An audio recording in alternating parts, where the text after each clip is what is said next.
heart is my motto. I play my part. Early morning rises where I start.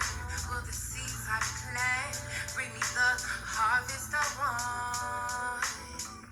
Sweat and tears I endure. Hope is what keeps me out of the dark. I saw and thought on the things that surround me. But where are these? Stop these flaws against me. No, knocking me down.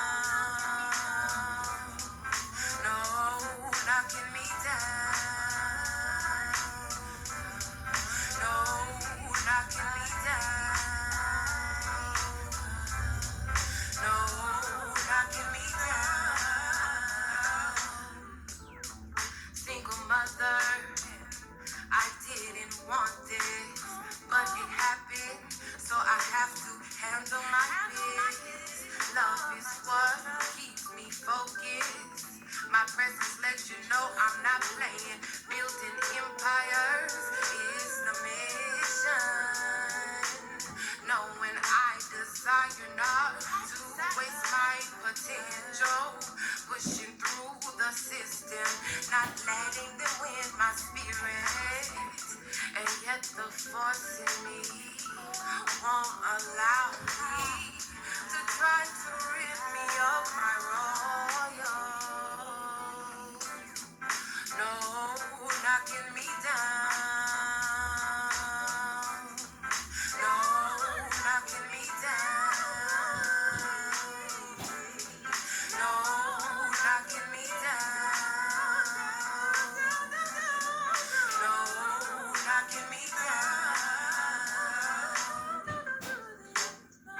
Oh, knocking me down, knocking me down, knocking me down. No, no, no, no, knocking me down. Yeah, yeah, yeah. I know, and knocking me deep, da da da, no, knocking me down, knocking me down. No, knocking me down. No, knocking me down. No, knocking me down. No, knocking me down.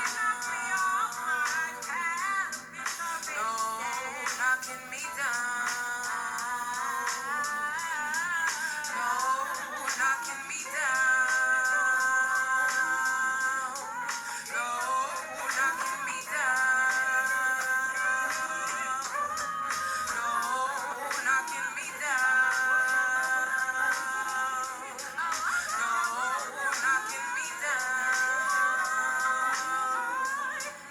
No, knocking me down. No, knocking me down.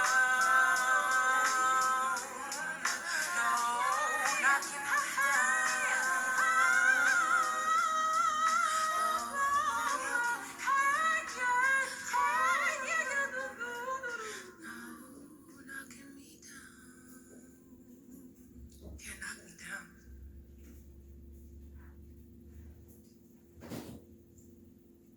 Presentations are intended for educational purposes only and do not replace independent professional judgment. Statements of fact and opinions expressed are those of the participants individually, and unless expressly stated to the contrary, are not the opinion or position of Queendom 101 Foundation.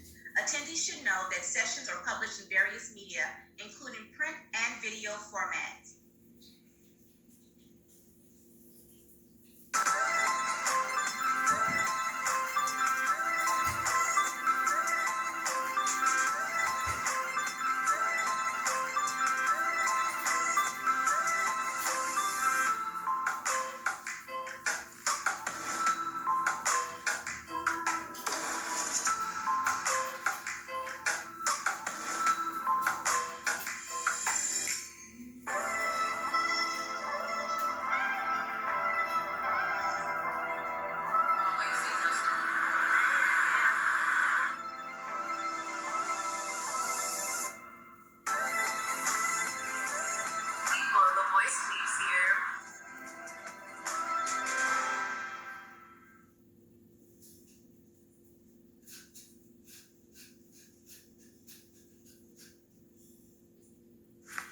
Breast Cancer Awareness Month began in 1985 as a partnership between the American Cancer Society and the Pharmaceutical Division of Imperial Chemical Industries.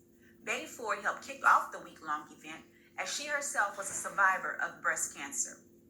She was diagnosed when her husband, Gerald Ford, was president of the United States and brought even more attention to breast cancer. The early goal of Breast Cancer Awareness Month was to educate women about breast cancer and early detection tests so that they could take charge of their breast health.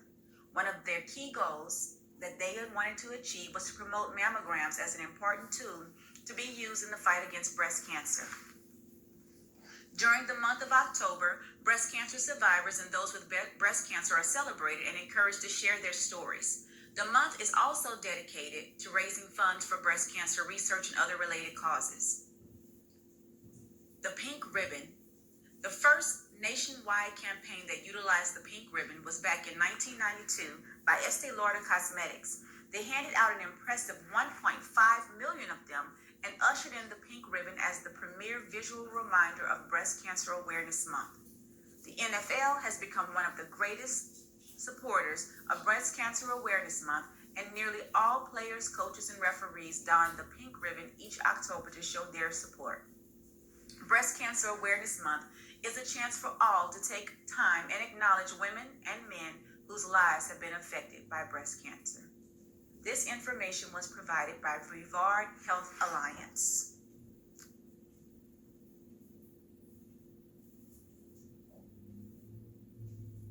When you think about what the average teenager's life is like, we should be just worried about going to the prom or what boy we're crushing on.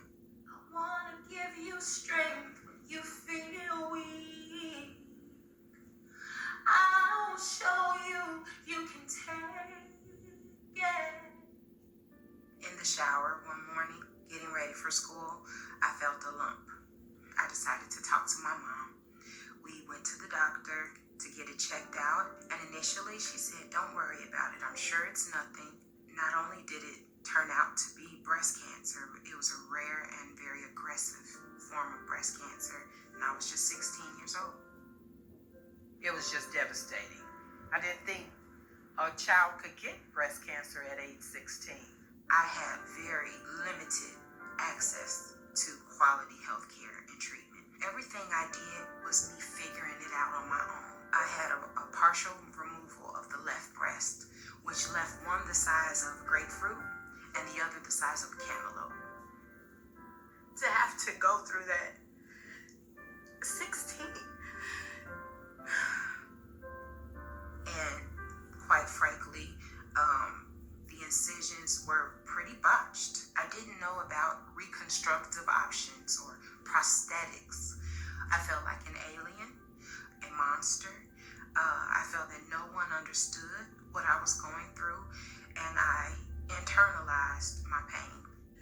I just said, "I'm sorry, Nakia, that you had to go through all of that by yourself." The only therapy I had was music. I began writing songs. Look into the mirror, see what I see. A fraction of a woman staring back at me. Facing my mortality made me realize that I wanted to maximize my life. She began to really be passionate about what her goals and her desires and her future would be. I formed a new confidence. I started making straight A's and ended up graduating at the top of my class. It was shortly after college that I learned that Susan G. Komen wanted to hear from sectors of the communities that were underserved. I was voted as a part of the Young Women's National Advisory Council. It was so empowering to sit at the table of legislators and say, "Hey, I'm a living witness. We need our voice to be heard." Life was just on one of those high moments. I'm married. I'm feeling good in my own skin.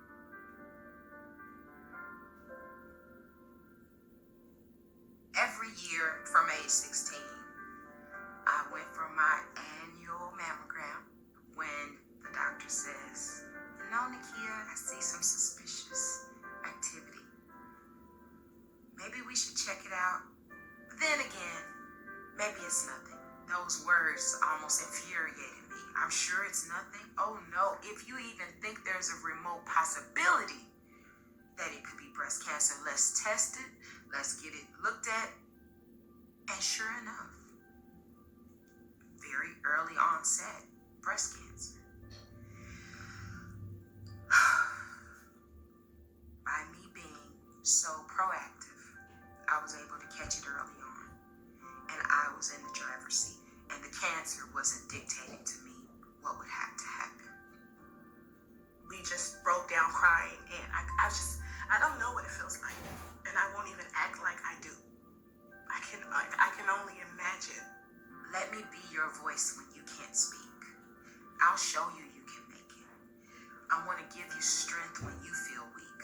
I'll show you you can take it.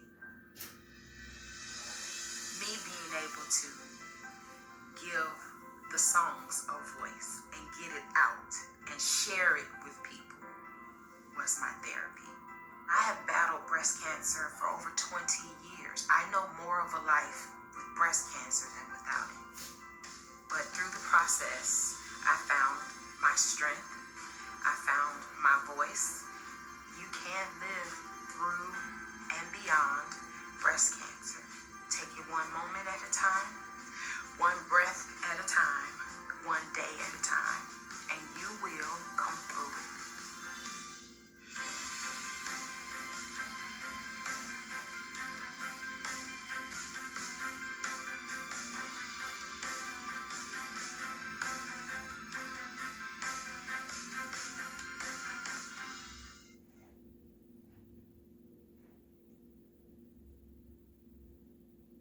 When you think about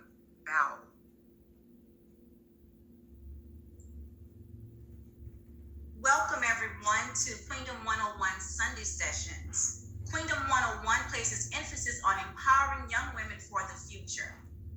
Queendom 101 focuses on empowering young women to make the world around us a better place. You can find out more information about Queendom 101 at www.queendom101.org. Today's session topic is experiencing God in an imperfect world. We are not alone. The Voice will be coming to us today in her own way. So sit back and enjoy.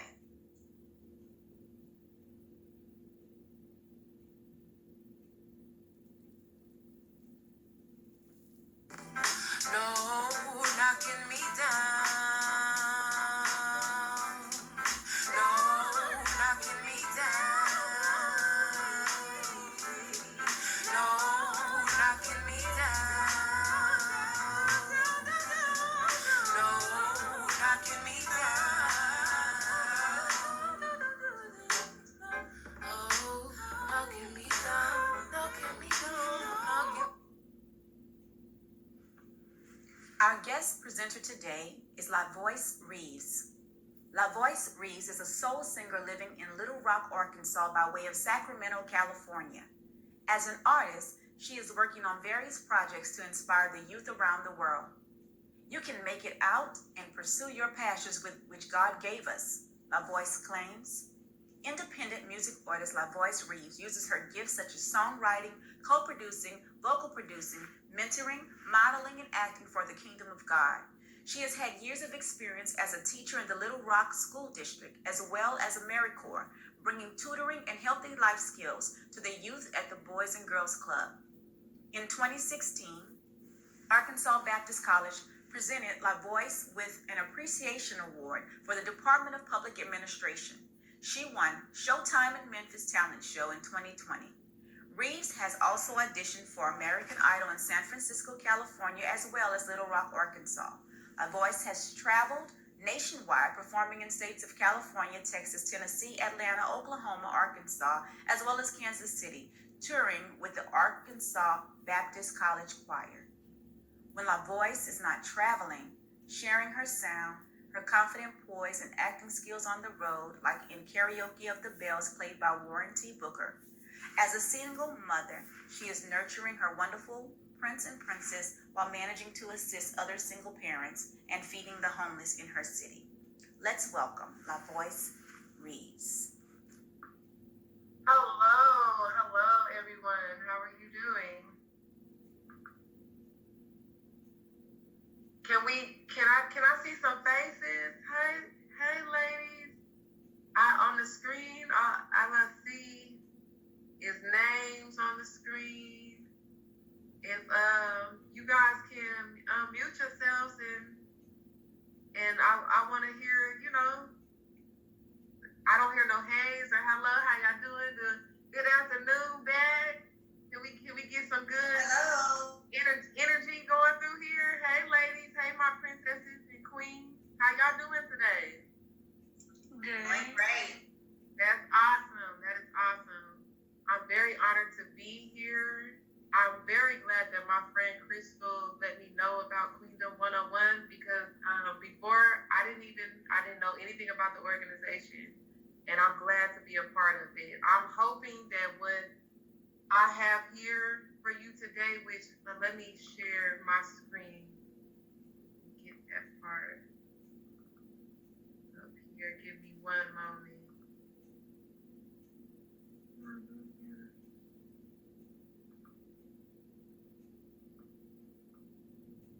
Hold on, give me one moment real quick. Right here.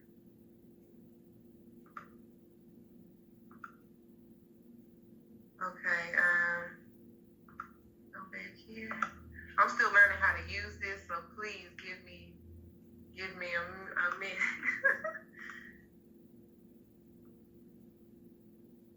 Okay, yeah. Can everyone see that? Yes, ma'am. Alrighty. So, the Voyce Reaves Life Journey. I have a website right here, www.thevoicereaves.com. You're able to listen to my music on there, especially if you're going through a hard, tough time, which I know strongly that the devil tried to fight me on last night, on even being mentally and emotionally prepared for this tonight, because I don't want you to think that I have all the answers. I just know what I know from my experience with God and what I've been experiencing in this world. And there are still things that God is helping me get through in my life to keep going further and further in His purposes for my life. And the enemy's doing his very best to fight me on that, but I'm here and I'm gonna be here. So my life journey. Let's go to the next slide. That's the table of contents, what we're going to be talking about. Where I'm going to elaborate on the root of the problem of where my trauma came from. My sweet 16 reflects on some things in my life as a 15-year-old young lady. I'm 32 now. Motherhood, the process, princess to queen, working on me, heal the soul, meet the voice, and moving forward. So let's get to the root of the problem. Now, I really strongly feel like I could have been further in my life. I don't know if anybody has regrets in their life, and I'm still letting this go, where I let go of the decisions that I made behind the abuse and things that went on in my life. I'm still learning each day to let those things go, give it to God, and accept that it happened, and that I can't do nothing but move forward from here and keep going down the path God has for me to get to my destination. Because I really feel like I delayed a lot of my blessing because I didn't understand what was going on with me, and didn't get that help in my community when I had God the whole time, but I kept putting my trust and kept being codependent on someone validating me as a young lady. So the root of the problem is the divorce that happened in my childhood at 11 years old. So the breakup, new family, and abuse began. So So at 11 years old, with my family splitting, I had a parent that basically just, I don't want to embarrass them or put them out there like that, so I'm just saying my love with my parents did something in my parents' marriage that broke up the marriage. And from there, it's me and my two other sisters at that time. And my whole world went upside down when my parents remarried. Now, my father, I'm going to say one of my parents married someone that is really grounded in God, and the other parent did not.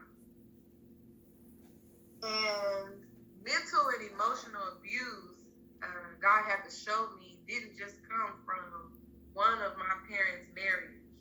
It also was coming from the other because of things that my parents, they come from the 60s.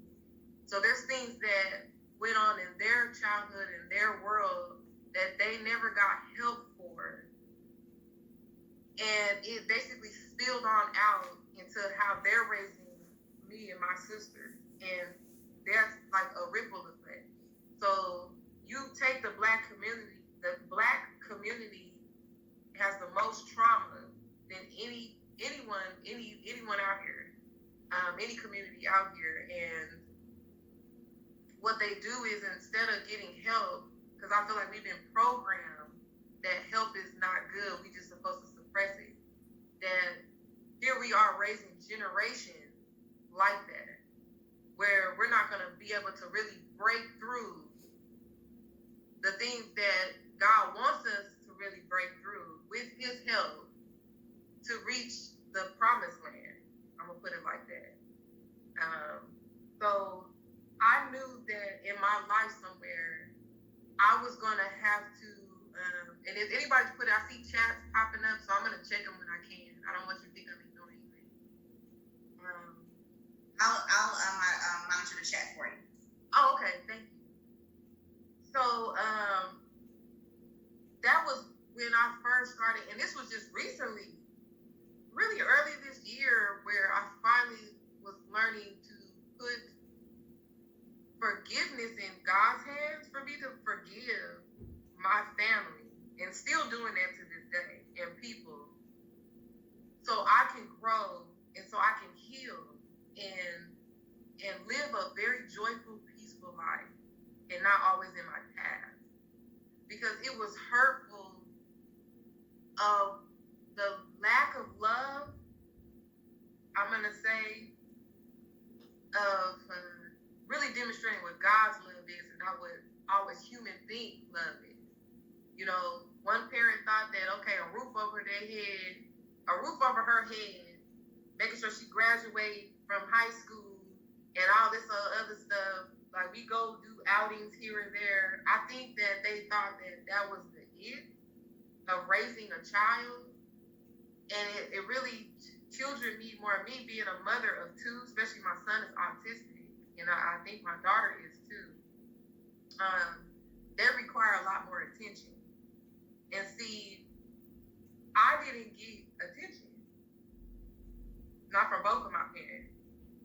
And then all my life I'm being told too, this is where more mental abuse everywhere. And it just happened everywhere all my life, and I'm still dealing with it to this day. That I'm not important. How I feel, what I want to do in life, just anything. If it's not doing what that they want to do, then it's out the question. It's really not that important. So abandonment too, being left. I really feel like both of my parents focused more on their marriages than they actually did their children. And my father had another child with his wife, and I love my baby sister and everything, but that caused conflict for me to be there and to see that, okay, I'm already dealing with a lot of abuse coming from the other parent's house, where their husband is treating me and my sisters like we're nothing, talking down to us. No, oh, your dad don't care about you, or this and this and that, taunting me. This man would taunt me, steal from me and my sisters, and didn't want to work, didn't want to really do nothing but be taken care of. And it was damaging. It's damaging that I had to fight my stepfather to protect my family. And I just was wondering, why is my parent putting me in this situation instead of protecting me? But that's what I'm saying. God had to show me, even with neglection from my own father, that there were things that went on in my parents' life that they didn't heal from. And so that's where, for me, it was more acceptable. I mean, it helped me to be more acceptable of what was going on with that. It didn't necessarily mean my parents don't love me. It just meant that my parents need to heal. So, 1 Corinthians in the Bible talks about what real love is. And so instead of me, what I knew I should have did is, instead of, but I was young, I was a kid, still even learning how to have a relationship with God. But I'm seeing now that I should have just kept loving and kept trying to be that light in my family's life instead of going in a shell. So, and I'm gonna get to going in a shell later, because that's where it sent me, when all I'm being told my life is that I can't be myself. That's all I've been told all my life, is I can't be me. So let me go here. So my sweet 16. My sweet 15. So when I'm saying flesh was my love, parents' trauma, I already touched on that. Needed attention, my actions. So my actions, because my parents not healing from their wounds, and their wounds being passed on to me, and I'm dealing with their stuff on top of my stuff and everybody else's stuff around me. So I needed attention. It's like, even at 15, where am I gonna get some attention from?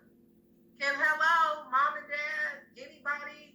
Even when it comes to hanging out with friends, I start noticing it's like it's not about me. Why am I always being left out? Even in my relationships, and as I got older, why am I not the one being picked? So basically, I'm still being programmed and told that it's not cool to be me. So I didn't know what to do with these emotions and these thoughts. And so my actions was, okay, I'm gonna go out here in these people's streets. So I'm not a type of young lady that likes to just sit in the house all day, every day. And if that's something somebody likes to do, hey, I like diversity. We can't all be the same. But me, I like to sit back sometime in the house, but then I like to be out a lot. And I don't think, when I grew up in my father's house, I don't think he understood. It's like, I want your time, I need you, and you're not here. I know you're working hard. I know this, I know that, but if you teaching me to walk by faith, then why are you not pushing through that and putting your faith in God to give me all that I need? I know he didn't just create you just to teach me a little bit here and there and just work all your life and all that, So I had to understand that some people, don't know how to organize or balance. And sometimes we have to literally walk out what we're telling somebody else to do and giving advice, is practicing what we preach. But my father's family was all I had at that time in Sacramento, California. So I love my mom's side of the family, no offense, nothing. But they live in the Bay Area, and I'm in Sacramento. So that's about 2-3 hours away from each other. And when my mom and dad split, things got different, real different. So when it came to my actions, I used to be so selfish.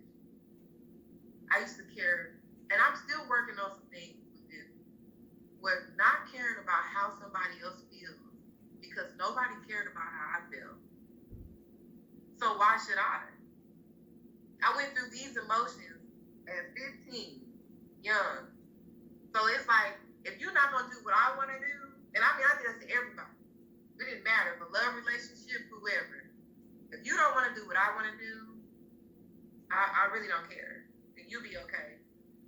fly off out their mouth too and say, I'm keeping it real, and really wasn't keeping it real.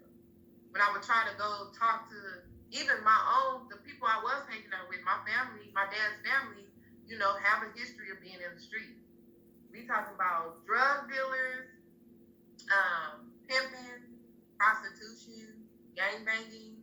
That's the stuff that I was around exposed to. And then even outside of my family, meeting friends when I went to cosmetology school at 18.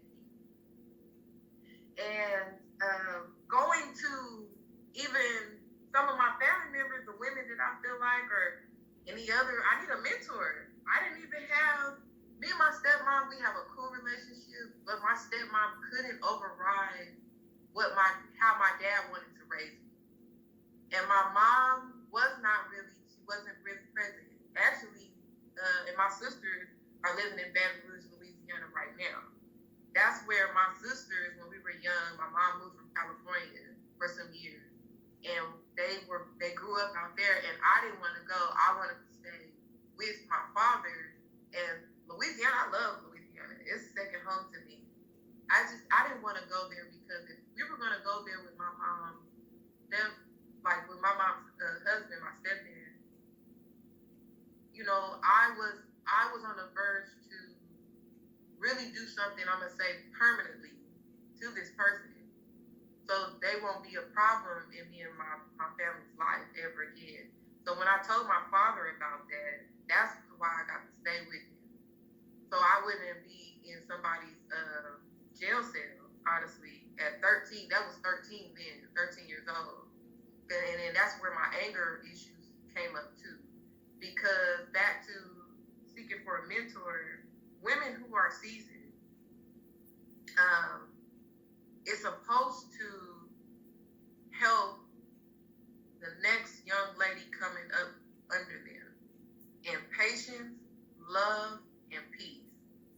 And the responses I would get from the elders, don't matter if it was a man or woman. If I'm coming to somebody about my problem, this is all the message I got with the response. I don't care. You'll get over it. I mean, we all done went through it, blah, blah, blah, or, well, you need to stop doing this. You need to stop doing that, or woo, woo, woo. Instead of coming from, I've been through this before, because at 32 years old, I'm seeing how that is. Like, I have to look at young ladies like this and young men. You know what? I'm not going to I'm not going to condemn them. I'm not going to judge them. I'm going to put myself in their shoes, because I remember when I was out there in the streets of being a hot mess and doing things that I have no business doing that God didn't want me to do. And so this person is dealing with that same thing. So you know what? Let me gently and patiently, with grace, restore them and make them a disciple. That's what Jesus did. He accepted the 12 disciples where they are, even Judas. But he was showing them and teaching them how to be true disciples of God. So that has always been, after that, like the things I went through and knowing the rejection that I would get a lot, I didn't want nobody ever, especially my youth, to feel that way ever about not being perfect within themselves. So my actions were, I'm going to sell drugs, I'm going to do this for money, even did some other things. And at least I would have people around me, at least I would have fun. Sex was a thing that I used at that time to get intimate, love, attention that I didn't get from my father. And that's what God been showing me. Most of the root of my stuff comes from not having that relationship with my father that I really, really wanted and still want, and being patient with God doing it, and been seeing some changes in things with me and my dad's relationship, because my father is a minister. And my dad come from that old school teaching. And, I follow in his footsteps, but I see that God gives us things differently, just like he gives anybody. Everybody, most of the people to me, have relationship with God. Everybody's seeking love, really seeking God. But I wanted more with my father than just being sat down to be taught the Bible and entrepreneurship all the time. Like I wanted more than that. And it's just what my father's been through. He hadn't really. He's still learning how to get that at 60 years old. But I'm very proud of my dad. My dad has really come a long way, and I still look up to him in ministry and everything. My dad is my inspiration. Oh wait, I'm so sorry. Let me go back. So at 24 years old, so we're gonna skip from 15 to 24 because within that, from 16. Really, yes. From 16 to 20 years old, I moved out here in Little Rock, Arkansas from California, March 4th, 2010. That was literally a month before my 21st birthday, and I spent my 21st birthday out here. And I knew, like, okay, because I was praying to God already about moving here. My friend, Jasmine Forney, she and her family had moved from California, I believe, when we were still in high school. She went to J. Fair in Little Rock, Arkansas. So by the time I'm in my second college, I'm in my 20s. At 20, I'm just like, something is not right. I don't think my purpose of what God has for me is here. I needed to find myself too, because I had so much trauma and problems and mental issues, emotional issues, that stuff what people say and do, it would just trigger me. I don't know, like when I say through childhood, like elementary, junior high, high school, and even college, and even the workplace, I am being constantly poured down, constantly, and never been shown where to put it, what to do with it, how to apply other solutions. So bitterness, depression was my best friend. Negativity was my best friend. Anger issues was my best friend because I didn't know how else. That's why I was out in the streets. I didn't know how else to literally express in any positive way how I feel. And I strongly believe this is what the youth are doing today. It's a cry really for help that don't nobody care about me, don't nobody love me. So I'm gonna be out here doing whatever I want to do since nobody cares. And they do. God cares about them, and we have to show that we care too. So my belief in the vision, not valued and purpose of all, like, basically what I went through from 16 to 20 carried on out in my early 20s. And I was noticing that God was getting those layers off little by little. Because I deal too still with being patient and being impulsive. And I want everything like this. I want to be whole now. And even I've been having God talk to me lately. Girl, get out of my way. Let me do it. You always trying to do it yourself because you're so used to that. You used to having to do everything by yourself. And I've been here the whole time, sending folks, letting you see things or something to give you a message and let you know that I'm here. Stuff that I've been going through, that God would do in my life, some favor would happen, something that great to show me that I love you still. I don't care what the world out here talking about, trying to make us women look a hot mess. This stuff that they got on this TV, this media, and this radio is not literally the image of God. It's not. It's of the kingdom of darkness. And we are not of that. We are of God, period. No matter what they say about us, no matter what they do to us, we see throughout history that we have been surviving. And I'm not just talking about a color. I'm talking about God's people, period. That's made up of all different types of tribes of ethnicity. It's not about the skin, it's about the soul. And see, they don't want us to really know the truth of that. So I believe that the dream that I had, the vision I had about my husband at 2012 when I had my son, I really thought that my son's father and my daughter's father would be when I met them in my life. My children are about 5 years apart. So I'm thinking, I'm still rushing, I'm still getting in God's way, I'm still trying to fix it. And I'm thinking like, okay, so I'm going to ask you this, or I'm still, but it's like, how can I put it? Sometimes I wouldn't ask God about the thing.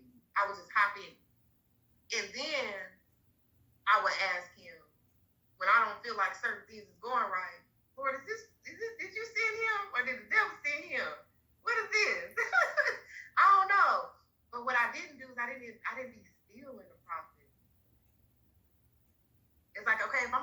him, then I really need to make sure that I'm literally keeping him all in the middle with how I'm feeling, what's going on, with us hanging out. I really realized, like, I don't think I believe God doesn't have a problem with us socializing, hanging out, with somebody we like, we crush on, or anything, but it's what we do within that matters. Like, so are you gonna keep me? Because God been speaking to me honestly on some things that I have been going on in my life, and He tell me, don't hide your feelings. Keep me in the middle and obey my word. I'm like, ooh, what does that look like? Sometimes it's hard for me to get the vision, the purpose of what's being given to me if I don't know what it looks like. So I guess this is the part where 2 Corinthians 5:7 sticks out. I gotta walk by faith and not by sight. And that has not been a walk. When I tell you it hasn't been easy, if somebody said walking with God is gonna be easy, they lie. He doesn't do anything microwave. It's always gonna be oven. Always. So I had to see that this is your purpose. And if you're giving me these things, Lord, you're talking to me. You're giving me things, whether it got anything to do with my career, my love life, how to deal with my family, how to love myself, my children. You've given me help on what to do with my children, especially I've been coming to them and asking. And I'm seeing that, okay, I need to make sure that I stay out your way when these things are given to me. Being still is really, he had me read Proverbs 25:28. Being still is really like just waiting until the outcome happens. But in the midst, I literally need to be sitting back, being still, working on me, working what God, my mission that God has for my life, and just let Him bring it all in together, honestly, even if it hurts or it don't. And that's the part, I've been trying not to get hurt anymore and really listen for God, because I thought when I had my children and I was engaged to their father, I really thought that they were sent from God. And the whole time, that was really trauma. That was a counterfeit. They were counterfeit. They were basically trauma. And I probably, was a counterfeit in their life. We're being used and really attracted to one another because of trauma. And that's what I saw, that I had more in common with them than me seeing the wholeness and really seeing God in there. So let me go to the next slide. Okay. So love myself in Christ and not in the world.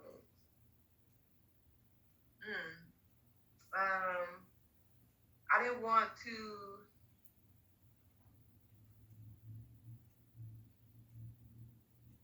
John 4:4 is greater is he who is in me than he that is in the world. It's really greater is Christ who is in me than Satan that is in the world.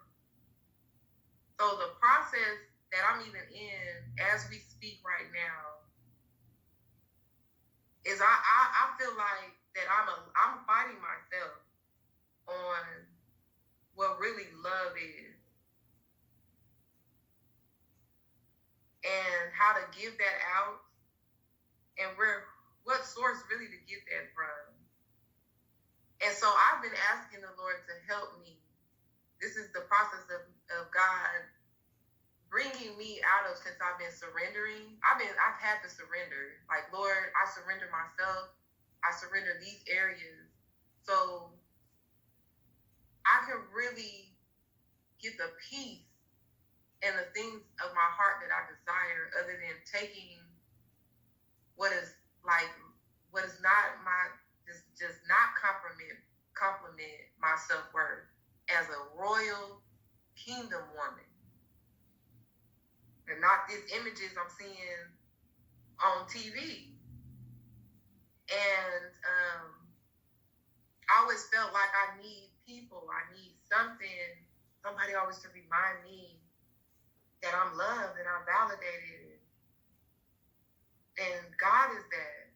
He's helped me to be less mute in areas where I need to give more of my feelings to Him and my cares to Him than sometimes always just jumping first to go to someone else and just letting him take care of it, handle it. So loving myself in Christ is literally just,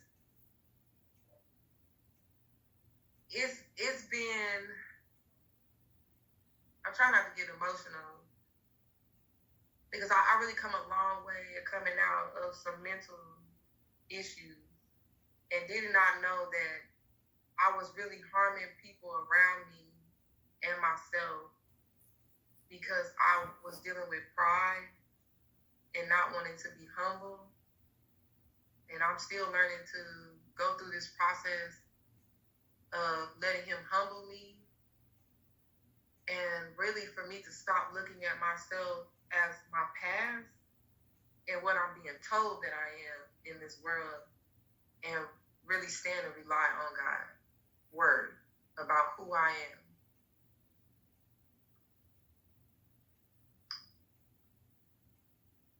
So from a princess to a queen, walking in purpose, therapy, lean on God, advancing skills, and delivering. So,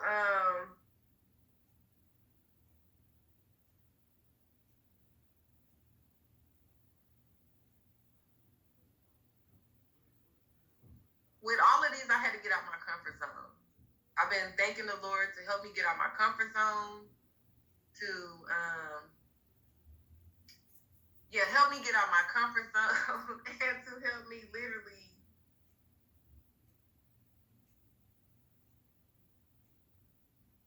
help me to have more faith. I've been asking to increase my faith.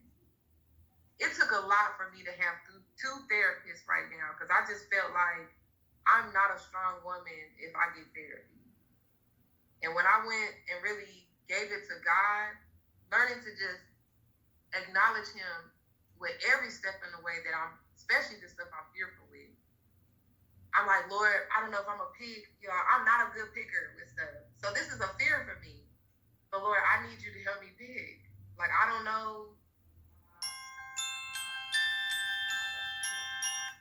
I need the right therapist, women in my life that's really going to listen to me, that's really going to care and help me through this, and giving me things to do, or showing me things to do, sending me videos, because sometimes they do, and then we meet. That's really going to break these shackles off, some more of these layers of pain, hurt, wounds. And he did that. Even the church that I'm at, First Assembly of God, in North Little Rock, Arkansas, God has directed me to their program called Celebrate Recovery. And there are 12 steps they do, and there's other things that they motivate us on. And we have share group as well. And doing this for years, I've been doing this since 2016, 17, and it has really been healing. God has used that, step study and all, to heal areas in me, for me to write this stuff out, for me to get this stuff out of me and stop suppressing it, so I can really see what really the problem at hand and tackle the root, and just be done with it and keep moving forward. And not saying that the devil still doesn't try to attach and try to root back in me things from my past. I'm daily having to duck people, emotions, thoughts, imaginations. I'm having to cast it down completely all the time. So I won't let that, let's say, plant a seed within me and grow. Because that was the problem, the issue that I had before as a young girl. So me walking in the purpose and getting in, and so I knew that, okay, Lord, to keep being like Jesus, I need to get some help. Because Jesus came to you every time, even when he needed to take a break from the crowd. He's going to God to get recharged up. And so that taught me to lean on him. So this is the part of leaning on him. You're not like people. You're a spirit. And you literally are showing me that no matter what, you don't change up on me. So anything I got a problem with, anything I need help with, I can speak up. That's in Mark 11. I can ask. and believe I receive and really have it. Even when Jesus is doing, you believe you could be healed? Well, by your faith, according to your faith, you are healed. So I gotta have to work on my faith, even advancing my skills. Now, with advancing my skills is, for me, it's not to just get money. To me, the real wealth, there's nothing wrong with getting money, but the real wealth is the inner, the mind, the body, the soul.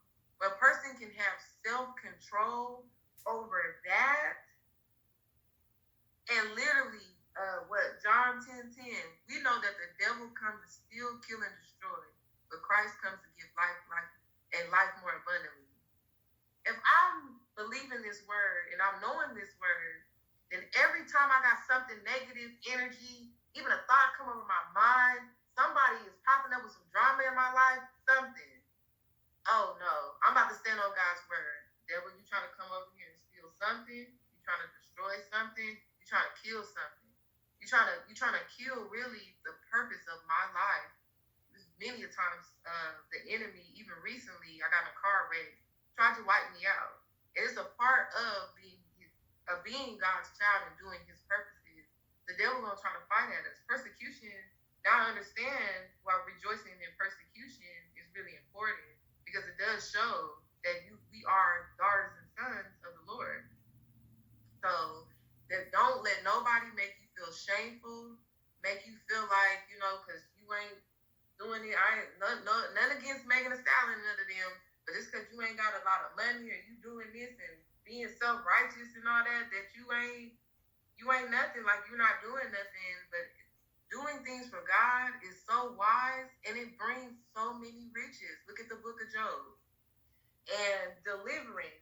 So within this, hold on, I'm gonna go to the next slide.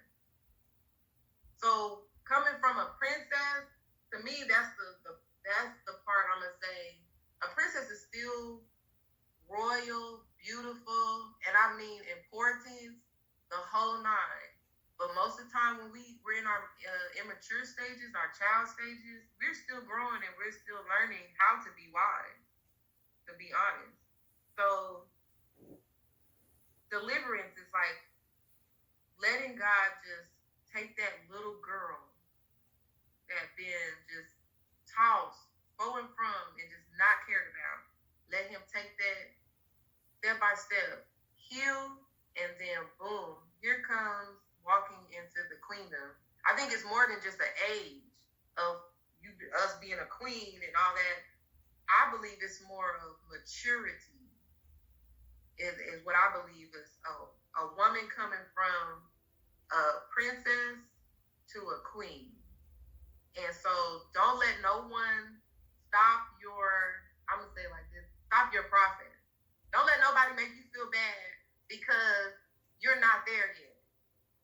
And there's a reason why. Because if you skip all the stuff you're supposed to learn in between that, how can you maintain the queen status?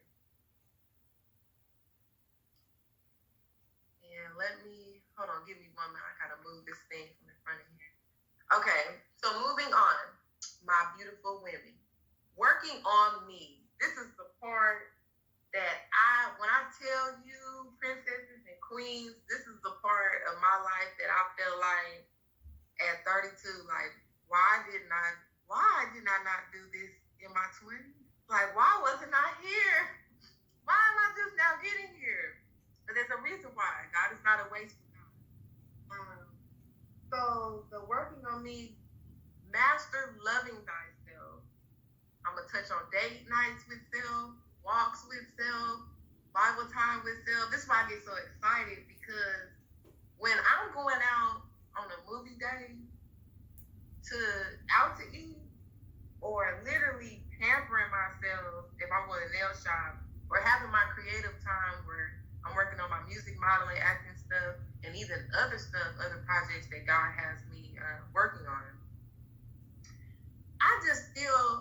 I feel love, because it's time with me and Jesus and not no one else. And it's like, so me putting my validation, myself, my love, like even getting to know myself, even going on dates with self too helps to get to know self. And it just makes me feel like I'm special, like I am important. That I do got some good company and someone here who loves me, and I do not need a man to be happy. I don't. Now, one's in my life is because I know that it's the purpose of the Lord, and I'm not gonna go against His purpose. No, and miss out on my blessing. But it's getting to a point where I'm comfortable in my own skin, even with my flaws. I ain't saying go out here and go do some crazy stuff, get stuff locked up, or giving people something to talk about. But I'm saying it's just certain little things. Like I have some certain flaws that I know I get on my children's nerves. I gotta be so perfect at stuff. Everything gotta be so perfect. Even God's been helping me with that. And I don't always have to be so perfect. And even that, I've been looking at it like, you know what? Like just in a different way. I've been changing up the way that I'm thinking, more positive thinking than negative. And I'm just like, okay, I'm not so bad. Or if this is not so bad, then what the world's been programming me to think, that how my life's supposed to be happy. Like this is comfortable, this is good, this is peaceful. And walks in the park too. Like I do my walk in the park with. I'm working on exercising more, keeping up toning and things. And sometimes I even take my book, whether it's self-help, my Bible, anything that can help me. And I might read in the park, or like I said, them walks. Walking and exercise helps with stress. It literally does. I wish I did have somebody who had that much time to just be like, come on, let's go take a run, or let's showing me ways to release anger. This helps too it helps with the mental, the emotion, and it helps too to have self-control over your own spirit. Where you're not really, it's like, you know that you don't chase, you attract. And whatever you attract, well, it belongs to you.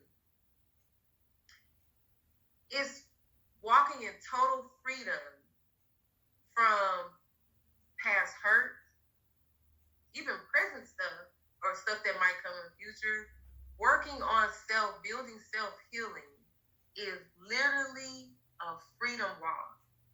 And especially with doing it with God. Because I've tried out in the streets and tried to do it with Satan and his people, and there's no love in that. There's no peace and there's no freedom whatsoever.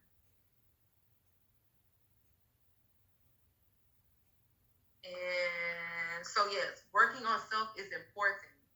If even a guy or just friendships, just even, you got a homegirl, just anybody in your space that does not have anything to do with your purpose and is distracting you from your purpose, from working on you, you gotta pray them away or just move around, because it's not gonna help you work on you. You have to constantly, even when people get married, I'm seeing that this is really work. You have to keep constantly, not only being one, but still being your own individual self.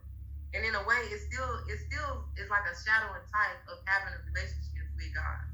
Because I don't know about anybody else, but I look at God as my husband. Like, he's my everything. So this is the part I want to get to on, they're getting towards the end. And again, my website really has some music that is healing to the soul. And I'm going to read this. I've been told on other occasions too, with people giving me similar reports of my music. I've been told that my sound helps people to sleep, helps them feel good, it's relaxing and smooth, and that it helps empower oneself. I am pleased to hear so. Glad the Most High God uses my struggles for His glory. And it's the picture right over here in this phone part here on the screen. That's my website. That's what my website looks at when you go to it. I had to put this on literally today. I actually put on my album Out My Shell. What's that? Volume 1, The Sound. my acapellas, that's very touching and healing to the soul too. But I literally had to get back in the, I mean, when I say mentally, emotionally, I had to cast some stuff down because they just like did not want me to get on here. I had to, you know what, Lord, I'm not gonna let any of my past hurts and stuff get into my head, get in my mind. Like, let me put my music on, let me get in the groove. I had to do the self affirmation, and that's important. And if you need any self affirming for yourself, especially when it comes to music, because I'm noticing how some of this mainstream music it's not really substance and it's not helping the soul. That you can always go to my website and please feel free. At the bottom, you can send me a message or you can get to my social medias too. If you need a mentor or just someone to talk to, I am here. I'm here to listen. And so this is just some stuff about me, meeting me. And I had actually meeting God and some of my friends that he used to help me put this album cover right here together. And hopefully that gives some inspiration to you, all you women on here that have certain dreams and goals and things of talents that God has given you that you want to do. You just don't know where to start. So I'm hoping this image and shows you that whatever is in you, you can create and put it out here in the world to help people just keep doing it. Just keep being consistent no matter what the haters or the enemy says.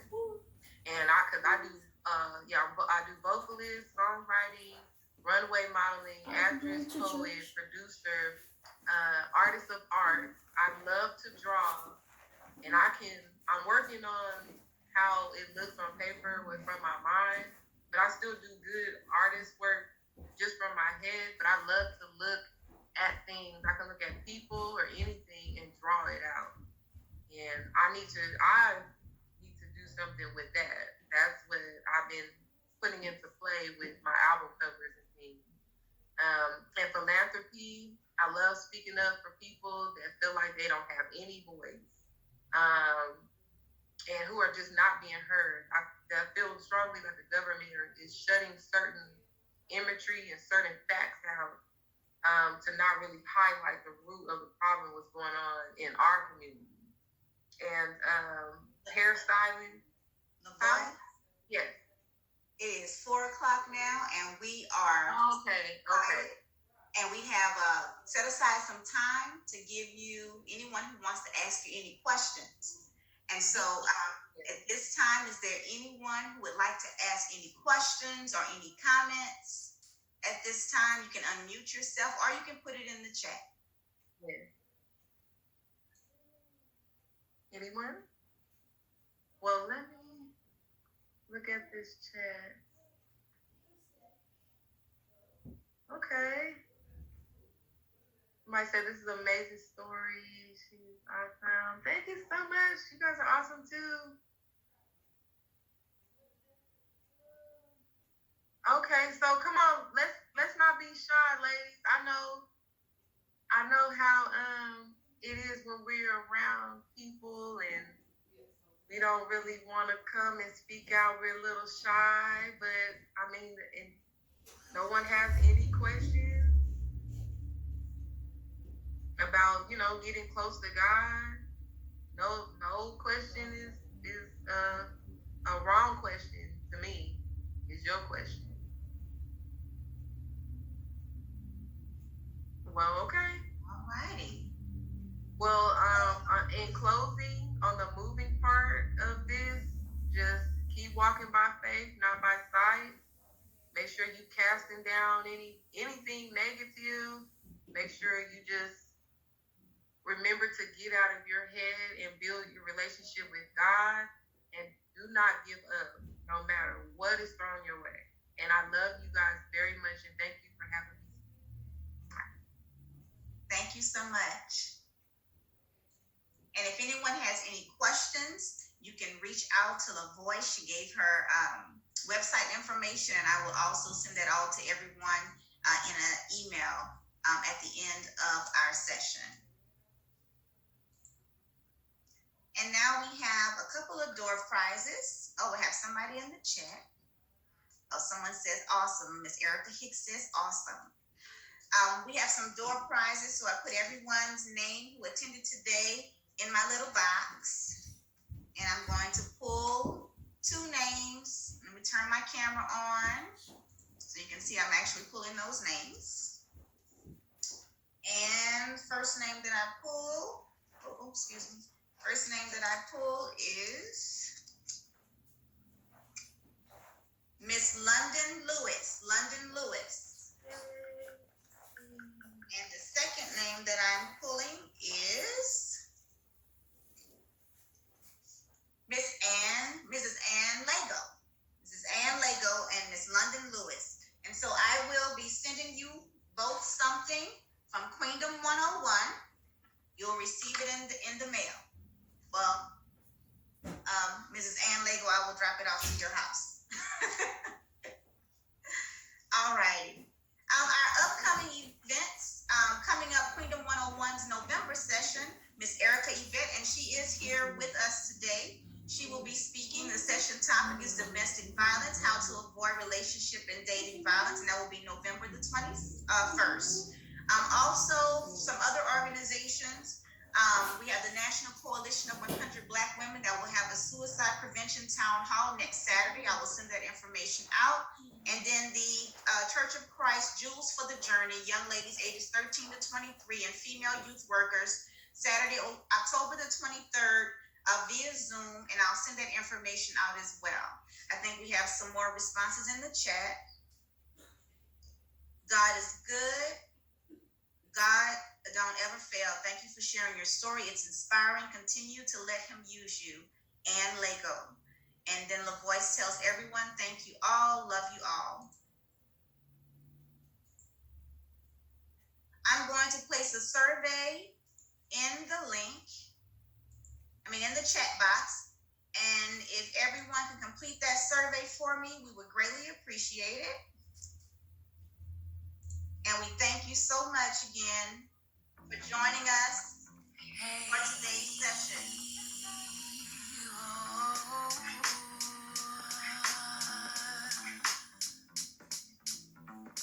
I entered in a world full of promises and rewards. Diamonds on my soul, working smart, not hard. Is my motto, I play my part. Early morning rises, aware